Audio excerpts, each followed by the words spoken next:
ఇక చివరి క్షణాలు తన తండ్రితో తనకున్నటువంటి మెమొరీస్ అన్ని కూడా ఈ వార్త చెప్పాలంటే నిజంగా దుఃఖమాగని పరిస్థితి. ఒక్కొక్కరు రోధిస్తున్న తీరు చూస్తుంటే కంటతడి ఆగట్లేదు. తల్లిదండ్రులను కోల్పోయిన పిల్లల బాధ ఒక ఎత్తు అయితే పిల్లలను కోల్పోయిన తల్లిదండ్రుల బాధ మరొక ఎత్తు. ఆల్మోస్ట్ 21 మంది ప్రాణాలు కోల్పోయారు. మరో 19 మందికి వివిధ ఆసుపత్రుల్లో ట్రీట్మెంట్ కంటిన్యూ అవుతోంది. చాలా కుటుంబాలు కూడా రోడ్డున పడ్డాయి.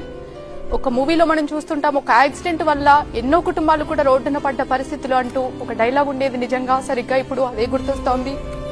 ఎన్నో కుటుంబాలు కూడా చెల్లా చెదురుగా పడిపోయాయి.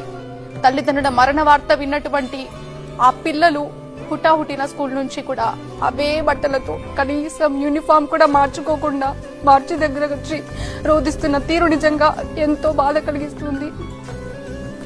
తల్లిదండ్రులు ఇక లేరు, ఇక వారు రారు, ఇవే మా లాస్ట్ మినిట్స్ అంటూ కూడా వారు రోధిస్తున్న తీరు అంతా ఇంత కాదు. నిజంగా మార్నింగ్ నుంచి న్యూస్ చూస్తుంటే ఎంతో ఎమోషనల్ గా అనిపిస్తోంది. అంతేకాదు ఇక మా తల్లిదండ్రులు రారా అంటూ కూడా వాళ్ళు ఏడుస్తున్న తీరు